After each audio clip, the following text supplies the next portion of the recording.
Good evening and welcome to another edition of Iron Port here on Metropolitan Television. Iron Port is brought to you by the Ghana Port and Harbours Authority, the Ghana Revenue Authority, Goyle Company Limited, Serene Insurance, and the latest kid on the block, the Integrated Customs Management System, ICOMS.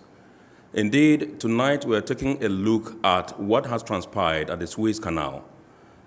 On the 23rd of March, that was Tuesday, the world woke up to the sad news of the blockage of the Suez Canal. This has stampeded international trade, it has blocked international commerce, and the world seems to be at a standstill. We'll take a look at what the situation is currently, and we'll have the right person to do the discussion tonight. Remember, you can listen or watch the abridged version of this show on Wednesday at 8:30 p.m. on Ghana Television GTV. I would also like to acknowledge our media partner, the Business and Financial Times, BNFT. On Thursday, if you grab a copy of the Business and Financial Times, you're going to be able to peruse through, and you would see everything that transpired on this show in that newspaper. The show is also being streamed live on Facebook and YouTube at IONPort Ghana. My name is Kennedy Mona. We'll go for a break. When we return, I'll introduce my guest, and then the show will be on the way. Every now and again, Goyle makes good things happen. This time, Goyle has introduced Super XP Ron 95, a higher grade fuel loaded with additives and yet sold at the same price as normal fuel. Goyle Super XP Ron 95 enhances engine performance like never before. It maintains the engine by keeping it clean from carbon deposits. Goyle Super XP Ron 95 is designed to burn slowly and thus improves fuel economy, making you save money after several kilometers. Goyle Super XP Ron 95 gives you a smooth driving experience, that is, less vibrations. Fill up with Goyle Super XP Ron 95. Now there's no need to pay more for any higher grade fuel. Goyle has that sorted. Goyle, good energy. Electricity, pay your taxes. Our taxes, our future. Because you see, without our taxes, we wouldn't have good roads, good schools, better hospitals, streetlights, and other very important social amenities. When we pay our taxes, we give our children free and quality education. Talga, my money too small. Why should I pay my tax? Look, small. Salifo, it doesn't matter how small or big your business or income is. You still have to pay your taxes. The little taxes from each and every one of us, when put together, could give your community clean water or that deprived school with tables and chairs. Please pay your taxes. It is your responsibility. It is your civic duty. It is the law. Oh, how are you? Hi Yvonne, a few words please. Everyone is talking about the fire at your production house last week. How are you holding up? Has production stalled? No, not at all. My crew and everyone on my set is perfectly fine because I insure with Serene Insurance. As a matter of fact, I've had all my equipment replaced, including the vehicles that were affected. My workers have been sorted out. Even my production downtime has been covered. So it's all good. I have a meeting to attend to, so I have to get going. Sorry about that. Which insurance company did you mention? Serene Insurance, the new face of insurance, a member of First Sky Group.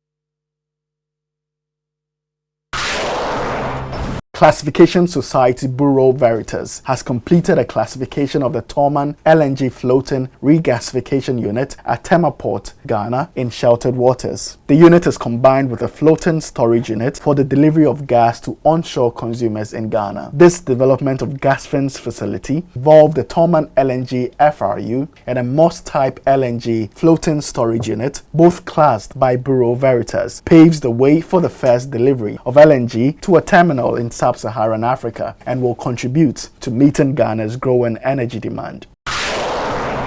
Australian energy giant Santos has awarded a contract for the construction, connection, and operation of an FPSO for the Barossa gas field project of Australia to BW Offshore. The firm period contract is worth about $4.6 billion US.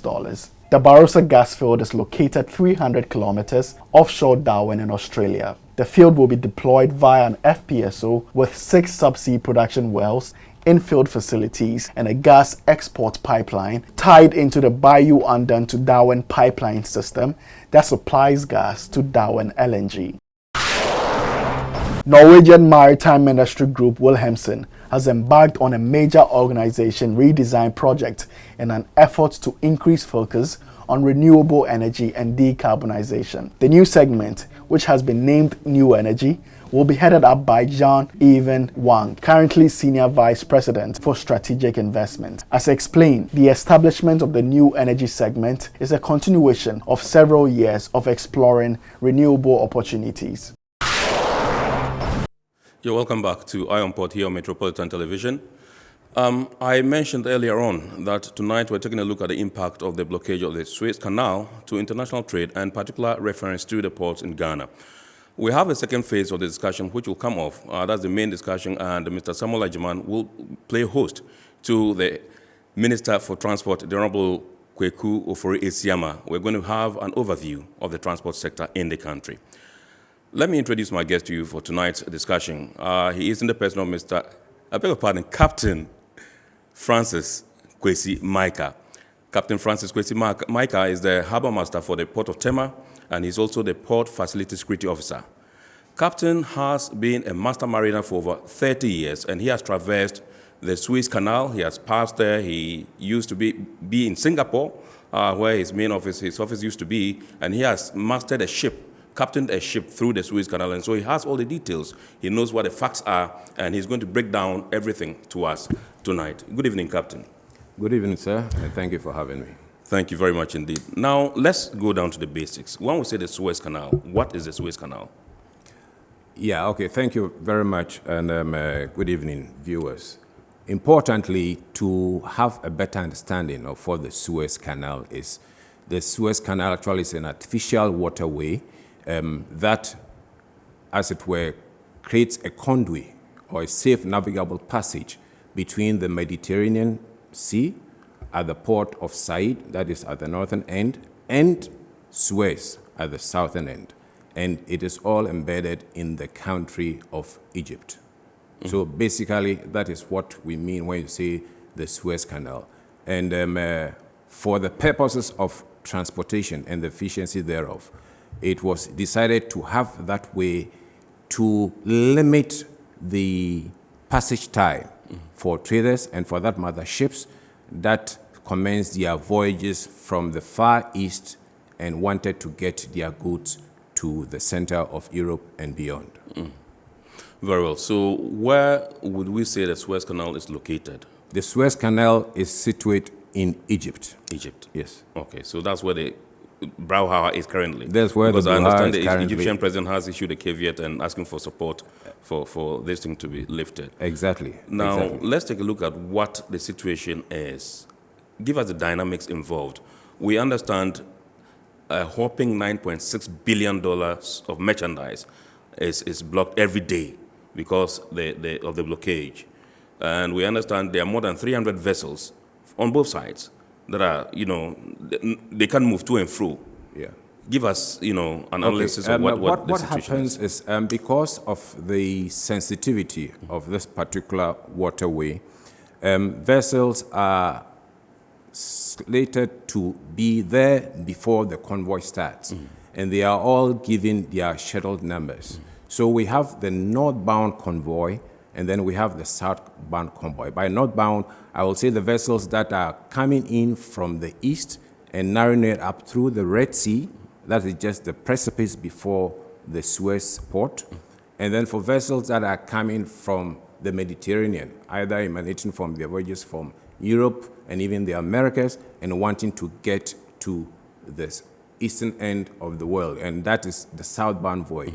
Now, so once the convoy is about to start, they go into groups, and every vessel is given a slot by terms of number. With this particular instance, I understand the the vessel that is currently stuck in the Ever Given happened to be number 5 in the northbound convoy. And once it starts, often they will start with the container vessels, which are a bit fast, and then they'll move on to the smaller container vessels. We will have the tankers following, and then we'll have the bulk carriers. So in this particular instance, from the information that we have gathered so far from the Suez Canal Authority, it looks like something went awry. And in that, so far, what has been attributed to this cause are the strong shamal winds that are prevalent in that area and the sandstorm that we believe caused the stern of the vessel. When I say the stern, I mean the aft end of the vessel to move out sideways and get embedded in the sand. When you are making the passage in the Suez Canal, the Suez Canal itself has a beam, the breadth of about 200 meters. And the passage takes between 12 to 16 hours, you understand? And therefore, the convoy is such that once it gets to some certain point where they refer to as the Bitter Lake, one section of the convoy will have to wait, drop anchor, whilst the other bound vessels also make pass, because we have some narrow stretches. And this happens to be one of the narrow stretches just at the commencement of the northbound passage. And the unfortunate thing happened and the vessel grounded. So basically, that happens to be the commencement of the predicament that we find ourselves. Now, 400 meters long, 59 meters wide, that's huge. That ability to carry 20,000, 200,000 TEUs? Yes, that is quite huge. In fact, among what we refer to as the ultra-large container vessels, ULCV, and with these dimensions, 400 meters in terms of the LOA and the 50 meters plus, it means that its carriage of 20,000 TEUs is quite awesome, quite huge. Yeah. And in that cargo will be numerous types of commodities that are, of course, very, very important for the supply chain of the European parts of the world. And that is how come the 224,000 ton ship, that in terms of its weight. So once it gets embedded in the sand, in other words, it gets grounded, then it requires a lot of effort to bring it out. From pictures that we have seen, both satellite and then the physicals from the vessels that are very close to the Ever Given, obviously you can see the bow, that is the fore end of the vessel, very much embedded in the sand. And they've tried to, as it were, dredge most part of the sandy end. But that obviously has not proved to be. I understand that there was a sharp attempt to get it worked out on Friday and then even Saturday, yesterday evening, but it has still proved futile. I'm sure when we get to more attempts being made, we'll get to the answers there. You have used the canal before. You've captained ships through there. Let's find out, which countries do you think are likely to be impacted or affected by this particular blockage? We have 5 days and we're still counting. There are efforts underway to salvage the vessel, but it's not yielded the needed results as of now. In fact, the situation that is in the Suez currently, that blockade, will have serious consequences. I think I talked about the kind of vessels that run through. When we talk about containers, then we'll talk about the commodity flow in terms of the supply chain. Now, when we talk about the passage of the LNGs, that is gas, we talk about the crude tankers that will be coming from the facilities in Saudi Arabia, Qatar, Oman, all of them going to their main buffer stock point in Rotterdam and beyond. It will mean that definitely the flow of oil is going to stagnate. It will definitely going to affect oil. And we all know that when oil prices go up, it is the whole world that gets the sneeze. So that aside, and we are talking about the need for factories. Earlier on, it was indicated that the supply were already running short in European, because of the COVID-related matters and the slowdown in economies. It had started to pick up, and the basket for the supply chain had always been from the Far East, China, Japan, Korea, Singapore, etc. Now, if they are all using that route and now there's this blockade, 1 day delay has that cascading effect of influencing the ability of factories. So factories are definitely going to get affected. Our stock in terms of oil is going to get affected.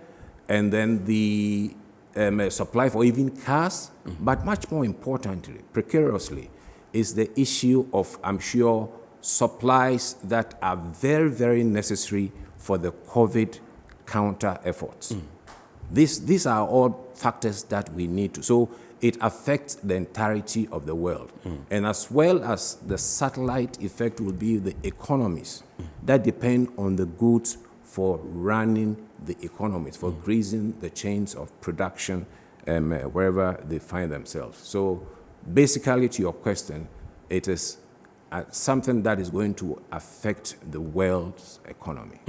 All right, so let's zero down to our peculiar situation as a country, Ghana.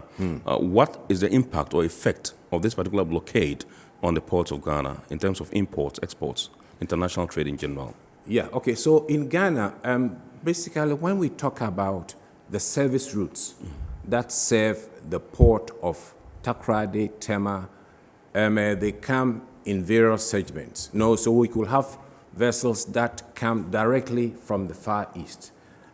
Japan, Singapore, China, Indonesia, Australia, they will come directly via Singapore as their last stop before they round the Cape of Storms, before they come to West Africa. So that ain't going to be affected.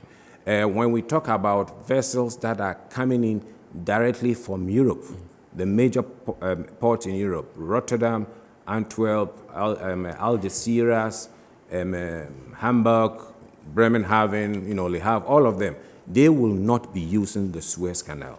So those ships can still have their easy way. But I'm seeing vessels that will require transshipment at the main transshipment hubs, southern part of Europe. Here I'm referring to Algeciras in southern Spain. I'm referring to Tangiers, Casablanca in Morocco, where big shipping lines like Maersk, MSC, Hapag-Lloyd do a lot of shipment. So narrowing it to Ghana, I can see the numbers because of this blockade. Because if we have connections, say from the Middle East, that hitherto had to do the transshipment in Southern Europe, it will mean, well, the vessels that are already slated to come will not wait, but the volumes that they will come with will be affected. And for what you know, some of these products are very critical for the running of the economy in terms of factory, in terms of operations, in terms of even our logistics. The supply chain will definitely be affected just because of possible delay in a cargo that could be coming from the Middle East section. By the Middle East section, I'm referring to places in the Red Sea. I'm sure we do have some cargo from the southern end of Jordan, from Egypt, from Iran, from Kuwait, from Bahrain. Once they are using the Suez to transship the cargo from the southern tip of Europe, definitely it will affect our volumes. And once it affects our volumes, it means it will slow down the lines of production in some aspects. All right, so we get reports of some lines using alternative routes. Do you have any idea what these alternative routes are? Yeah, obviously, once you are slated to use the Suez Canal for purposes of getting to Europe or even to the northern parts of America, which makes sense in terms of the quantum of miles that one needs to navigate before you get to these destinations. The alternative route, therefore, becomes the original route that they used to used before the need for the Suez Canal came up. And by that I mean going around the Cape of South Africa. And it has its challenges. We are talking about additional 10 to 15 days. Of course, it depends on the speed. We are talking about additional cost. In fact, we are looking at an additional $500,000 in terms of the additional bunkers, additional stores, taking care of the crew, etc. Yeah. And of course, luckily we have ports like Durban, South Africa, and then Cape Town in South Africa, where vessels could top up. You know, when vessels are fully loaded to get to their point, they try to take on minimum fuel or bunkers so that the bunkers will not be in the way of potential cargo to be loaded. So fortunately, we have these bunker points around the south of Africa, and that could alleviate. But at the same time, it exposes them to the dangers of the sea, the pirate sea, and not to delve into the situation that is developing in the Gulf of Guinea. But at the same time, it means that additional effort, logistics, insurance matters will come into play, claims and all that, once they decide to use this alternative route that I talked about. Right. And that is rounding the Cape of South Africa. Right. This is Iron Port here on Metropolitan Television, and I am in the studios here with Captain Francis Kwesi Micah. He is the Harbour Master of the Tema Port and indeed the Port Facility Security Officer. We're discussing the impact of the Suez Canal Blockage on Ghana's ports and indeed international commerce. In a bit, we shall be wrapping up to make way for the main discussion, which is coming off between Sami Ajman, he's playing host to the Minister for Transport, the Honorable Kweku Ofori-Esiama. Let me come back to you, Captain, and find out from you. There are efforts underway to salvage the vessel and to ensure that it's moved out of the way to ensure, smooth passage by other vessels. And we hear the Egyptian president or leader calling for efforts to lighten the weight on the vessel. That's in efforts to make it easier for, those who are carrying out the rescue effort to be able to do so easily. One of the strategies he's proposing is for specialized equipment, machinery like cranes and all that, to be able to lift off some of the, boxes on the vessel to make it light. Do you think it's a good strategy to adopt? Yes, I will say that just to give a bit of education on that, once a vessel goes aground, there are options available to the master, the owner, or any salvage company that will come into place. First, they will always try to go with the natural elements of getting a good tidal height, to be able to use all the powerful mechanical means that we stocks with high bollard pool to be able to draw it out once they become more buoyant. The alternative in this particular instance was for them to try to dredge, the sandy sections around the bow. And information that I had just before coming to the studio is that, at least as at yesterday, the authorities had tried to clear the bow end, that was heavily embedded in the sandy section. And then, but the pool, they are having about 12 tugboats to pull, that did not work. They've also been able to free the rudder. By rudder, I'm saying that what actually takes care of the steering, that is at the stern section of the vessel, and then the propeller that is free. And then I think they tried it for some time, and I realized that at least waiting for a very good tide that is coming up in a couple of days, a rise of about 50 to 60 centimeters. That with two powerful tugboats that are expected, that I understand the total bollard pool sums up to about 400 tons, possibly could do the magic. But the third alternative, where all these things fail, will be to lighten her. I understand they pumped out a sizable quantity of ballast. By ballast, I mean the water that are put in specialized tanks to ensure that the vessel remains quite stable. That has been put out in readiness to give her more light wait. If that fails, it will mean they will have to come with a mobile water crane, heavy lift, of course, with a barge to be able to lift some sections of the bow, because it's the bow that is much more embedded in. Right.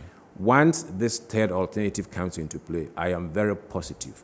And, you know, because we have these companies that are on top of the game. I mean, notable, we have the Boscalis Group, and they have their sister firm, that is the Smith Salvage. They were the ones that worked on the Costa Concordia. I'm sure it rings bells when we talked about that. And they are experts in the field. They have brought in additional lateral support team from Japan to help them with this particular work. So I am optimistic that once the tidal effect becomes very good, and then you have these 2 bollard pull vessels coming in, they will be able to draw her safely out of the sandy end that it finds itself. There are those who also mention the issue of general average and all that. How does that come into play in such a situation? Yes, a general average, of course, will come in when the cargo gets jettisoned, purposefully to ensure that the vessel remains safe. You know, it was always in terms of priority, the one that comes last is the cargo. Right. It is the personnel, it is the vessel, and then it is the cargo. So when the cargo gets jettisoned, and then of course the cost incurred therefore will be shared among all others whose cargo were not jettisoned. So I don't think we've gotten to that. So when we talk about jettison, it means we... Yeah, it means that you are placing them overboard. Right. But that happens whilst you are in the tempest of waters, you know, at sea. Okay. And then for the vessel to be salved, you will have to lighten it up. Yeah. This is in sheltered waters. Right. And therefore, by way of removing the heavy loaded end onto a safe end, I'm sure there will not be any loss, and therefore general average will not kick in this particular instance. All right, so give and take, Captain, per assessment, how long do you think we would have to wait for the coast to be cleared, for this vessel to be moved out of the way to ensure that, you know, global trade continues? Yeah, with the prognosis and with the information that I just heard from the chairman of the Suez Canal Authority, indications are that once these 2 powerful barges, tugboats come in with a total bollard pull of 400 tons and with the additional height of tide, additional depth of water coming up, the vessel will quite remain buoyant. And the 12 tugboats that are already around, as well as these 2 powerful, I am very optimistic. Couple of days, this will be something that will be in the past. And you are satisfied with the collaborated efforts by all the stakeholders? I am very, very, very, very amazed by the tremendous show of support. You have even the U.S. government sending specialized teams to help with this. You have companies from Americas, you have companies from Holland, we have that from Japan, and the total collaboration, because it's a worldwide issue. Right. And, you know, information trickling in that has been confirmed is that the Indian government in particular, knowing the quantum of cargo that runs through, has already given the directive that the vessels from their fleet should start rounding the Cape of Africa. But one issue that for me is a bit concerning is the issue of vessels that are running out of stock and supply. Right. And especially for the livestock vessels. I understand we have about 13 vessels that are having livestock from Romania. I'm sure, you know, we are getting ready for some festivities in the Arab world, bound southbound, and they are stuck in the middle of nowhere. As for the last statistics, I think we have about 327 vessels waiting in queue. So if this predicament is not overturned shortly, it will be a macabre situation, something that we will not want to get into. Pretty sad indeed, and that's how we would have to draw the curtain on this first phase of the discussion here on Metropolitan Television. Remember, it is Iron Port, and my guest in the studios has been Captain Francis Kwesi Micah. He is the Harbour Master for the Port of Tema. He's also the Port Facility Security Officer. He's brought us up to speed with what the situation is currently like in the port in the Suez Canal, that's in Egypt, right here in Africa. Captain, we'll say a very big thank you to you for joining us for tonight's discussion. We know we can always call on you as and when the need arises. We've been educated so much tonight. Thank you very much. Coming up, viewers, is Samuel Ajiman. He's coming up with the Minister for Transport, the Honorable Kweku Ofori-Esiama. They are having an overview of the transport sector. That's what the discussion is going to be centered on. Stick and stay.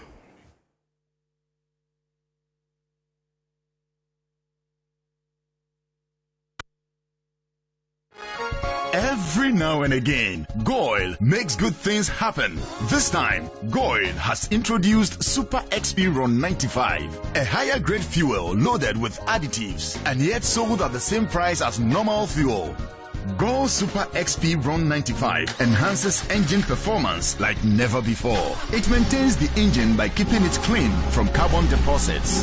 Goil Super XP Ron 95 is designed to burn slowly and thus improves fuel economy, making you save money after several kilometers. Goil Super XP Ron 95 gives you a smooth driving experience, that is, less vibrations. Fill up with Goil Super XP Ron 95. Now there's no need to pay more for any higher grade fuel. Goil has that sorted. Goil, good energy. Electricity, then pay your taxes. Our taxes, our future. Because you see, without our taxes, we wouldn't have good roads, good schools, better hospitals, street lights, and other very important social amenities. When we pay our taxes, we give our children free and quality education. Talga, my money too small. Why should I pay my tax? Look, small. Salifo, it doesn't matter how small or big your business or income is. You still have to pay your taxes. The little taxes from each and every one of us, when put together, could give your community clean water or that deprived school with tables and chairs. Please pay your taxes. It is your responsibility. It is your civic duty. It is the law. Oh, how are you? Hi Yvonne, a few words please. Everyone is talking about the fire at your production house last week. How are you holding up? Has production stalled? No, not at all. My crew and everyone on my set is perfectly fine because I insure with Serene Insurance. As a matter of fact, I've had all my equipment replaced, including the vehicles that were affected. My workers have been sorted out. Even my production downtime has been covered. So it's all good. I have a meeting to attend to, so I have to get going. Sorry about that. Which insurance company did you mention? Serene Insurance, the new face of insurance, a member of First Sky Group.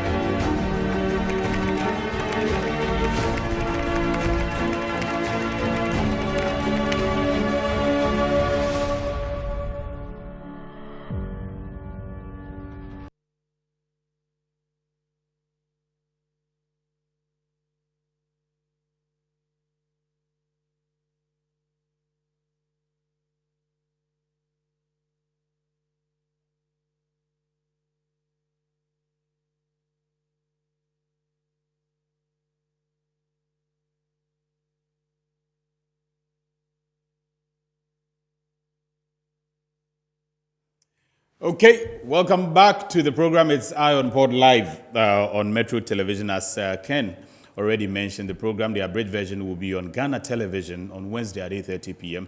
And you saw Kennedy Mona earlier on. You're going to see Ken quite often, as I mentioned the last time, and I have been mentioning. He's got quite a lot of experience, and I'm sure that you are getting it small. So I'm sure that you should be experiencing Ken as we move on. Lord willing, from next week, he may be taking up the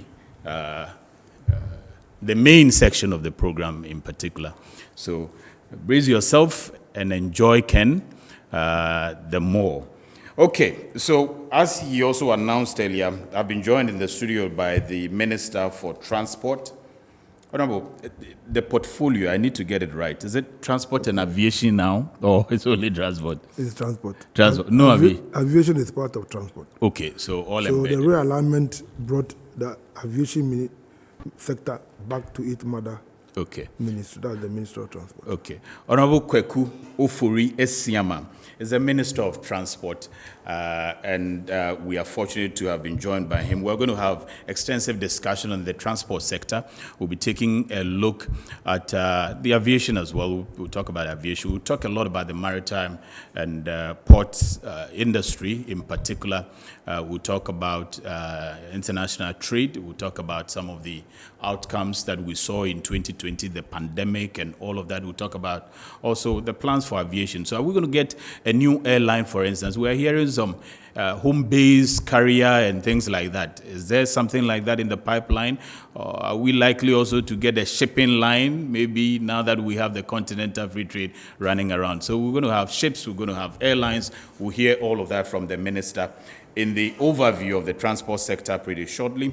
The program is streaming on Facebook. I'm told by the techies that I should let you know that you can watch live if you have to move out and drive.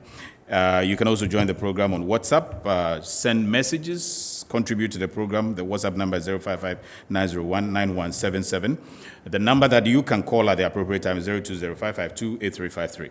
So, congratulations, Honorable. I am happy to see you across again, because 4 years ago, we sat across each other when you were appointed the Minister for Transport. Good to see you again as the Minister for Transport. Thank you very much, Sammy. I think you are doing a good job. This is my first time of being in this studio. You have a fantastic studio. This one is a Metro TV people. They are doing good. That's good. But I heard that you said from next week. Ken will be backing up. Why? Where are you going? Oh no! This one is Chambers matter. No. I thought that maybe you are traveling. I was going to advise you about the COVID. Okay. No. I'm not traveling. Just need to take some. Okay. It's good. Yeah. Sometimes you need to rest more. Yeah. Okay. So I was fortunate to have been at the Thanksgiving service, your Thanksgiving service, and I was amazed because not a lot of people are able to return to God and say, thank you, God, for lifting us and giving us opportunity to serve our country.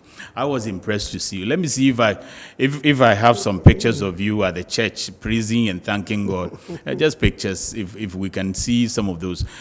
Frank, can we see Honorable quickly in church, and then I'll find out why he decided to return to church after his appointment. So beautiful. Last week, the Honorable Minister for Transport was at the Methodist Church in Akwiteman.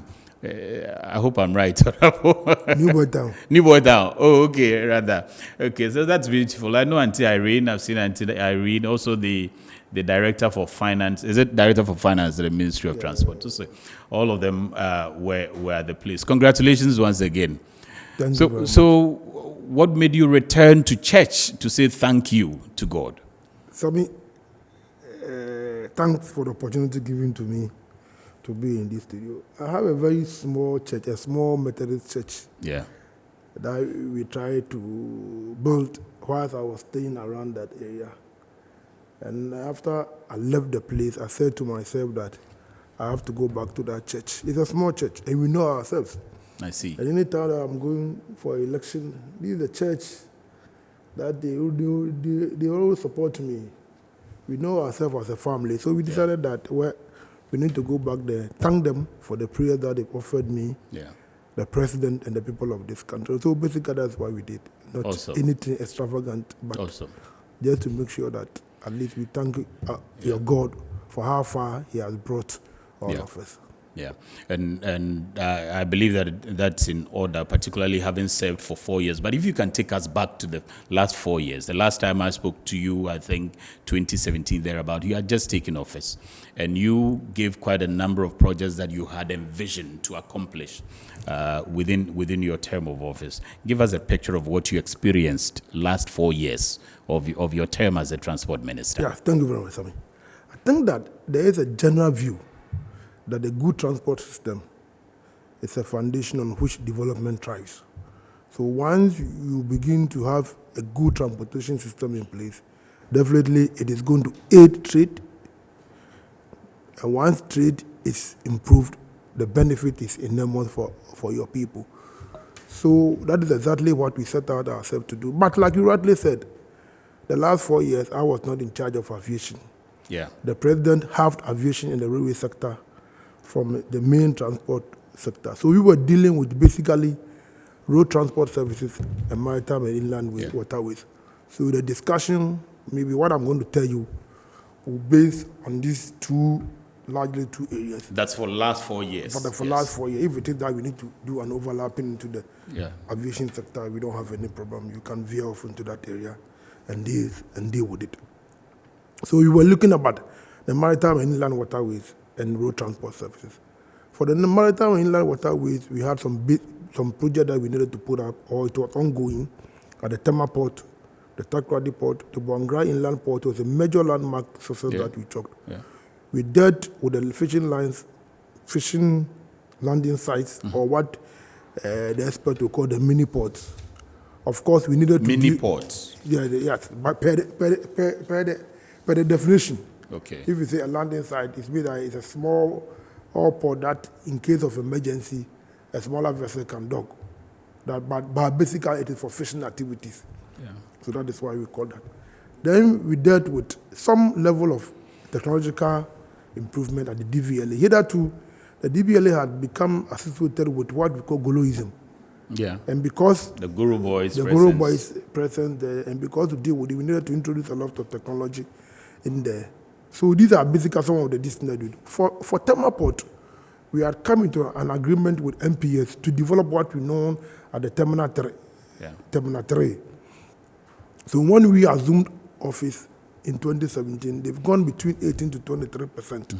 So it was our responsibility that we allowed the project to progress. And we were supposed to develop 4 BEV. For now, we are ahead. We have developed the 3rd BEV, which is in operation. Tema Port had a depth of only 11 meters draft. It means that the bigger vessels were not docking at our port. And in shipping, if he was around, he would tell you, the bigger vessel you use, the less cost you incur. So we had come to ourselves that within the West Africa zone, Togo had developed a 60 meters draft. So they were attracting the bigger vessel. Yeah. In Buake, in San Pedro, they were building bigger vessels. So we could not have been left without attending to some of these basic infrastructure needs. So we had come in with a position that we need to develop it. And now I can say 3 BEVs are in operation. For the first time in the history of West Africa, we have this what we call the Panama's shipping dock in our port. So it's a significant improvement in terms of international trade in our waters. There were some issues in Takoradi Port. You know, Takoradi Port was built in 1928, so definitely the debt was only 8. If Tema was doing 11, even we were complaining, the 8 could not have helped her to achieve the international trade market that we were looking for. So we set ourselves that we need to develop the Takoradi Port. So the present position was that, look, we cannot develop our porting structure without involving our Ghanaian people in it. So our view was to look for a Ghanaian indigenous business people who had the capacity to develop some of these port infrastructures. So by the time we came in, GPHA has had an agreement with Ibistek to build an on-dock container terminal in Takoradi. So we felt that having been there and having that experience, they have the capacity to go ahead to do the multipurpose. You're saying that before you took over 2017, there was already an arrangement between the GPHA and Ibistek to do that? They were doing the on-dock. On-dock, okay. On-dock. Okay. So when we came in, we thought that because they've done it before, they have the capacity to develop the multipurpose terminal. So we gave them a concession of 25 years to do the multipurpose terminal at Takoradi Port. I can say to the glory of Lord that by the middle or end of this year, they should open up to trading activities. And they are doing the same 16 meters as in Takoradi, as in Tema, as in everywhere in West Africa. So it means that the biggest ship can dock them. And this is a Ghanaian, wholly Ghanaian-owned company. Wholly Ghanaian-owned company. Impressive. In doing so, we had an old oil jetty, which was built when the port was opened. It was not something that it was aiding the activities of the oil industry. They were doing a lot of overrun costs, which they were not happy with it. So what we have done is to build, as part of the concession we give them, they have built a modern oil jetty terminal. So we can say that within the West Africa zone today, we have one of the oil jetty terminal, which is modern, which have a dedicated pipe for gas, dedicated pipe for crude, dedicated. So we are trying to change the face of the Takoradi port in its entirety.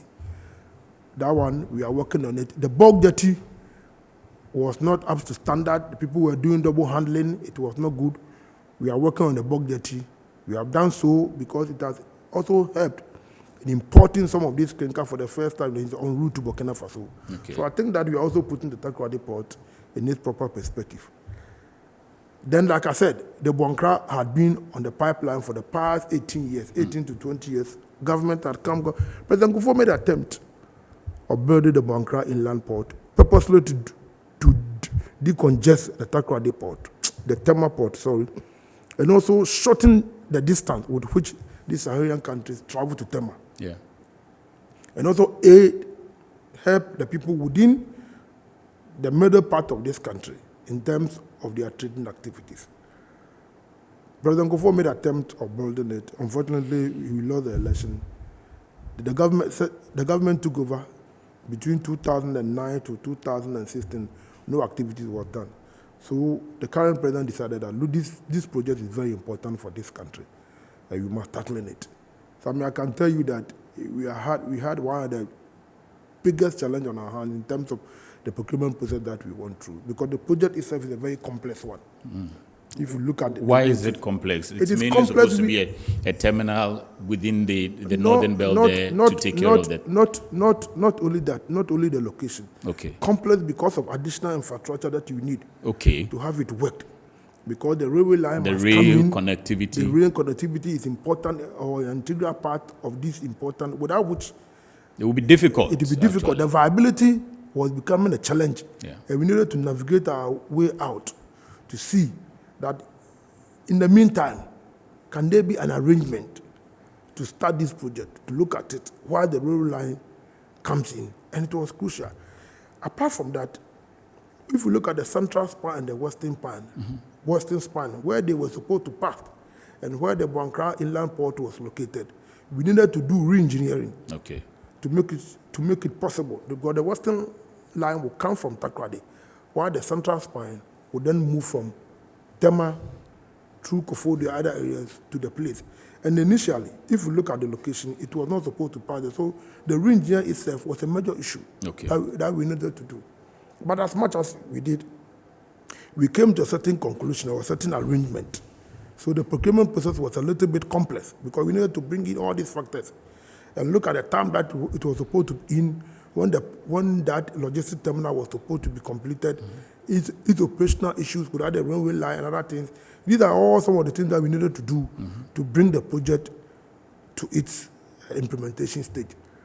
Thankfully, we've been able to go through. The president cut the sword. The Ashanti Port Services, which is a combination of a Ghanaian company and South Korea, because South Korea has a history of building inland ports. Yeah. If you look at the records of country, they have a lot of inland ports. So we thought that we needed people with that who had that experience, to bring it on board. So the concession was given. It is in 3 phases. Okay. Phase 1, phase 2, phase 3. Okay. I think the phase 3 will culminate into about $330 million. I see. The phase 1 comes in with about $130 million, while the phase 2 will take it to about 180. So these are the stages. Have you raised money for all the stages? Of course, I think that the financial closure is not done by the people. Initially, they were supposed to complete the financial closure by May of 20. May last year. No, May of this year, 2021. Okay. My information is that they have been able to complete it now. So for all the phases, the financial closures. No, for what all the we phases, need now at least is the first to go phase. for the first phase. Okay. And I've been told that the first phase is now completed in terms of financial securing the funding for it. So it is done.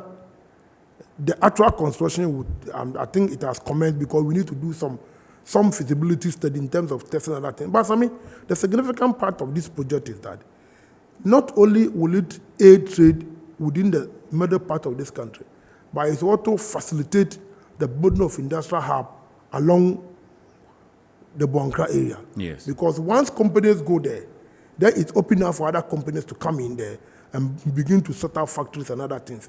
So it's a very important project that the president decided that we need to do it for the people of this country.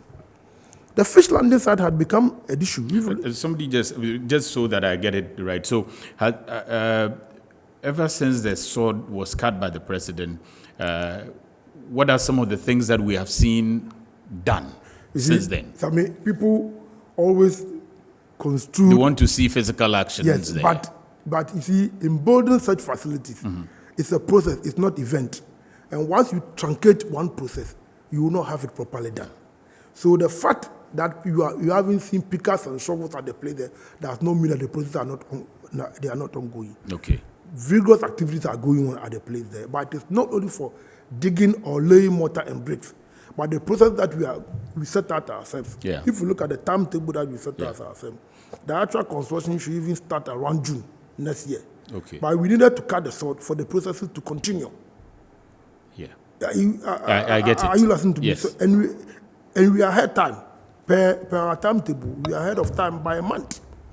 So if people are saying that they are not seeing mortar and bricks being laid, and for that matter, the process are ongoing, I'm sorry. Okay, so that's there not the way. There are a lot more to it. That is not the way such facilities are built. Okay. You and those processes have already begun. Yes, and I'm saying that we are ahead of our own time that is about a month. Schedule. We are ahead about on schedule. Okay. So if people see that they are not seeing mortar and bricks being laid, and for that matter, the activities are not ongoing, or the port or the logistics terminal is not being built, then I'm sorry. Yeah. I will disappoint them. I think it's even clear the way you have placed it. Obviously, like when we come to the Keta port, for instance, a lot of people had hoped to see physical constructions, but obviously there had been announcement from the Port and Harbours Authority that feasibility is going on and things like that are going on. So it's I think you've clearly stated that. The fishing landing site project was very key to President. You know, in the 90s, the then Minister of Agri came out with a report, or FS, what we call the feasibility study, to say that the conditions with which our fisher folks worked were not the conditions were not the best, and for that matter, we needed to improve it for them. So they came out with this landing site idea. President Kufuor then started it. Unfortunately, in 2007, 2008, where the actual construction took place, we lost the election. But the difference was that in 2007, 2008, there was no dedicated funding for that particular project. They were building it from the GOG budget. So, you know, and the way you know our resources, the way it is allocated, GOG's money would not wait for you. So it is not, there wasn't any particular dedicated funding for that project.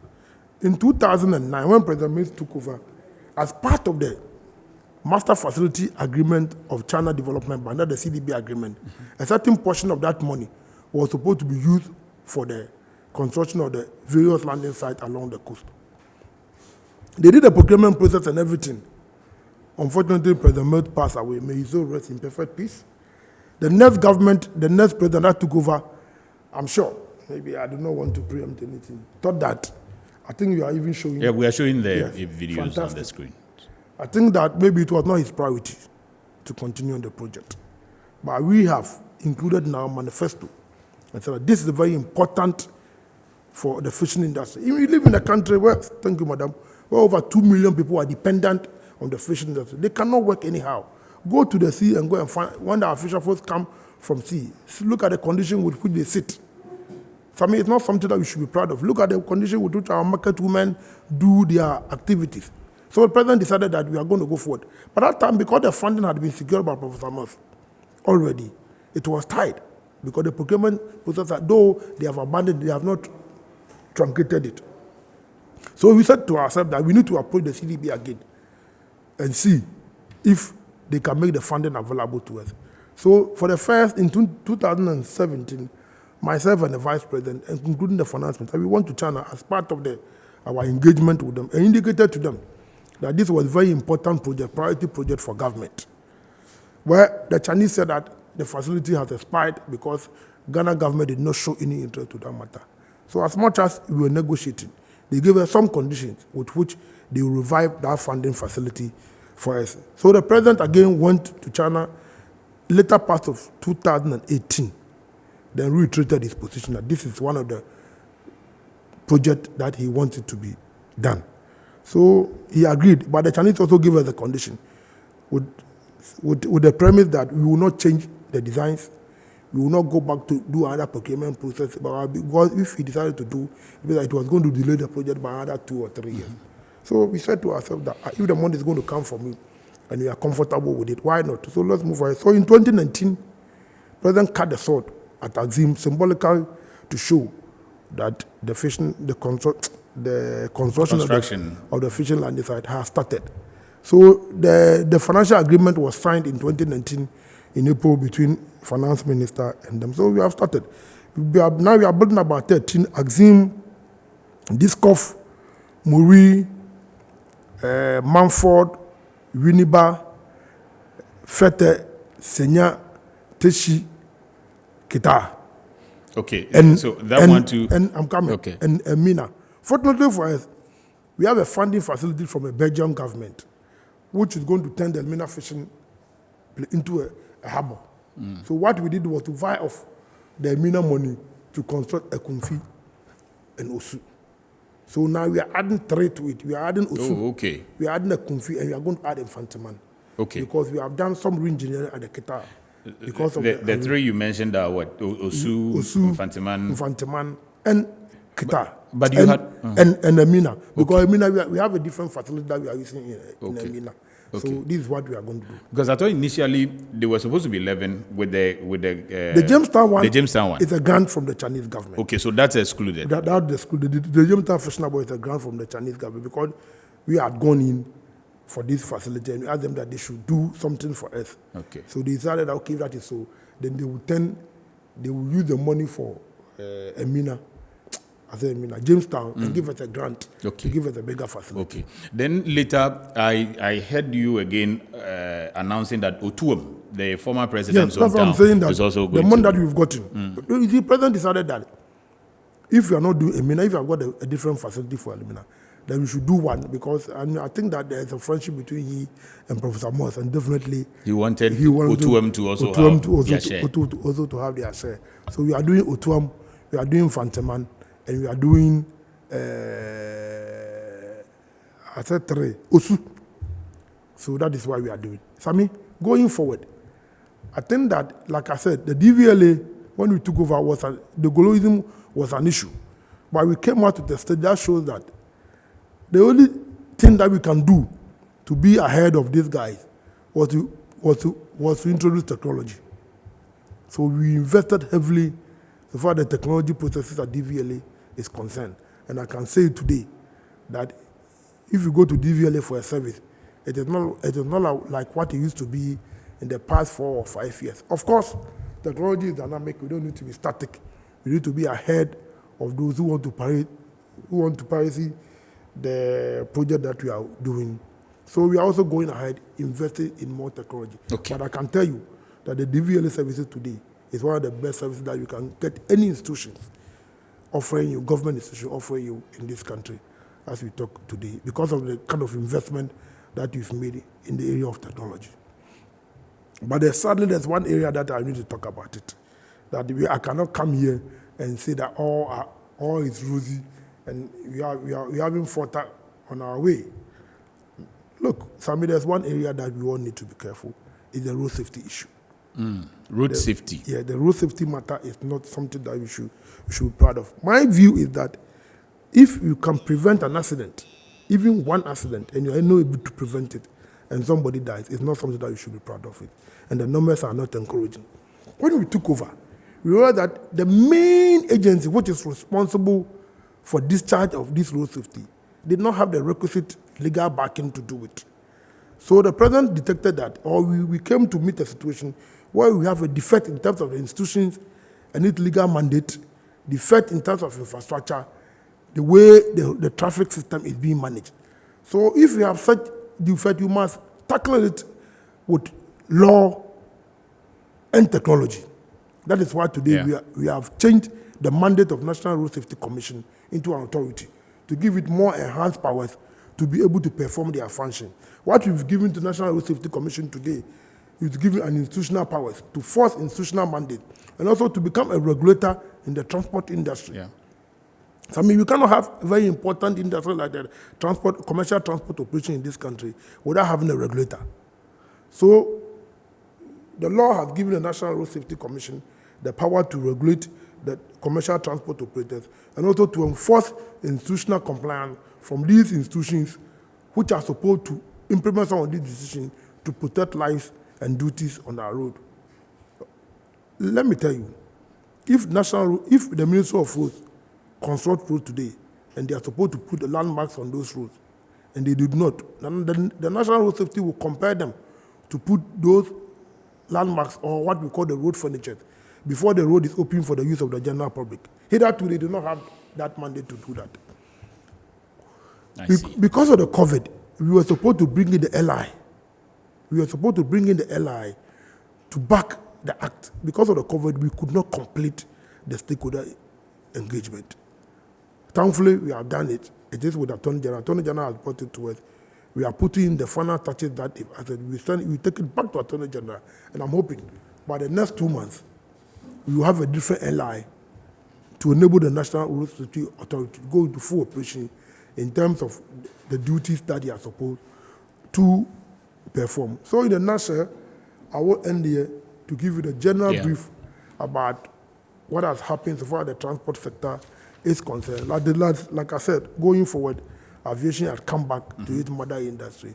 So we need to rope in the aviation industry and see what we can also do. Which is quite an extensive elaboration on the overview from the last 4 years that you have given us. So you talked about the fish landing side, the DVLA side, the Guru Boys elimination, the MPS Terminal 3 coming on board, talked about Buankra, you talked about quite a number of things. I would want us to now come into the future, but before we do that, I want us to look at COVID, how it affected you, because 2020 was part of the 4 years. And that last year with COVID, how did you cope and how did that affect the performance of the sector? So, I think that you are right. The transport industry was heavily hit by this COVID menace. For instance, if we look about Metro Mass and STC, for instance, all their international routes were all closed. In addition to this social distancing that we have in the buses. At a point in time, the whole country was even locked down, so there could not be any movement. But let me use this opportunity to thank the transport operators in this country, that when they got to the critical point, they supported government to implement some of these harsh decisions. You remember government came out with a decision that the trotters need to reduce the number of people, their intakes in those buses, without commensurate increment in prices. And they listened to government. And for me, that is a good sign of people who are ready to support the government of this country to protect its citizens. Of course, it got to a point in time that they could not still go on without it because it was going to collapse their business. And government also sat down with them to make sure that the appropriate measures were put in place to do. So the COVID, look, at a point in time, we needed to go to government to get money to pay workers of MMT and STC because they could not get the needed revenue from their operation to enable them pay their workers. But the president was determined that nobody should go home because it was an emergency situation, a situation that we had not predicted it, a situation that we had not anticipated it. Something had just happened. We cannot just throw your people out because you had a pandemic. So the government needed to support. So we made a case to the Ministry of Finance and they came to our aid to pay our workers. I'm hoping that the point that we've gotten to, we will not be hit again by another pandemic so to speak, to make the operations become so difficult for them to turn around time. But like I'm saying, the COVID has also taught us something different, that we cannot continue to do the same thing that we are doing. Innovations are coming, what we call the new normal. So we've also taken a cue from it, going forward in terms of what we need to do, the kind of buses that we need to bring in, the kind of payment system that we must put in place, all because as a result of the COVID. But like you said, I will talk half for the aviation industry. We were the worst. The worst thing that could happen to anybody happened to us. Yeah. It dropped the revenue to 20%. I see. And government then again had to step in, find money at a point in time to help them pay workers because we were not prepared to let anybody go home. I see. So let's stick with that. Fortunately, I got the head of Metro TV, and he's agreeing to let us continue whilst the news follows. So the news will be following after we end this. But the area that I'm interested, and since you've mentioned aviation, let's just stick to that. What's going to be new? Because you've inherited this kind of difficulty for the year 2020 that hit the aviation sector. What are you going to do in 2021 to get all these things back? Because unfortunately for us, COVID is still with us. So I mean, you are right. You are right. Like I said, that we are not going to. We've learned lessons from the industry, the aviation industry. That if the passenger system is not going to help, is cargo going to increase? The statistics are pointing to that area. Do we need to build in more warehouses to enable to accommodate the new industry? It's what we need to learn. Are we supposed to do it alone as a government, or we can bring in the private sector because we have the basic infrastructure in place? Do we need to bring in the private sector who will add on to the infrastructure that will enable you to accommodate the new industry? Mm-hmm. To me, it is yes. Okay. But there is some basic infrastructure facility that we need to put in place in order for you to attract the private sector to add on. Because if you want private sector to come into your industry or to come into your area, they expect you as a government to put in some basic level of infrastructure that we need. One of the things that we are doing is the Kumasi Airport Expansion Project. That's the phase 2 and phase 3, which is going on well. I was in Tamale on last Friday to see the level of work that is going on. To me, the level 2 infrastructure project that we are doing is marvelous. We need to add the third phase to it. Because if you add the third phase to it, mm-hmm. it will reduce the cost. Demobilization will not take place because in construction, once you're asking somebody that demobilize and come back, they all add up to the cost that you are doing. Some of the things even need to be built now. Because if you want the phase 3 to come on, then they can add some of the phase 3 work, they can offload it forward. So these are some of the things that we are considering. But I'm hoping that where we are getting today, and with the vaccine coming in place, my prayer is that we are not hit by such a pandemic again that will make us difficult for us to reap the benefit that we set ourselves in the aviation industry to do. So I'm praying that your wish, or maybe the question you asked me, that if something happens, I'm praying that this thing doesn't happen to us, because it can be devastating. And when you are confronting with something, it is not innovation that you have, but you yourself as a person. You don't even need to think about it. But what has happened to us is even enough for us to deal with. So let's see that going forward, you'll be able to, because in 2019, we were ahead our throughput that we had anticipated. We thought that we could make about 2.8. By the end of 2019, we have made 3.50 in terms of throughput, passenger throughput. So it means that we were doing quite well. 2020, I'm sure you could have done around 3.5. We had thought that we could hit the 3 million in 2020. But at the end of 2019, we've gone to 3.50. So it means that we were doing quite well until this COVID set its ugly head on us. But I'm praying that it doesn't happen. There should be a way out. But my prayer is not sufficient. We must put in certain infrastructure facility. You should be able to diversify the operations at the airport. Family, are you listening to me? We should be able to diversify our operation at the airport to case that if the COVID is going to continue, can we look at cargo? Okay. Because if you look I'm going to have to take a quick break and then come back to you, sir.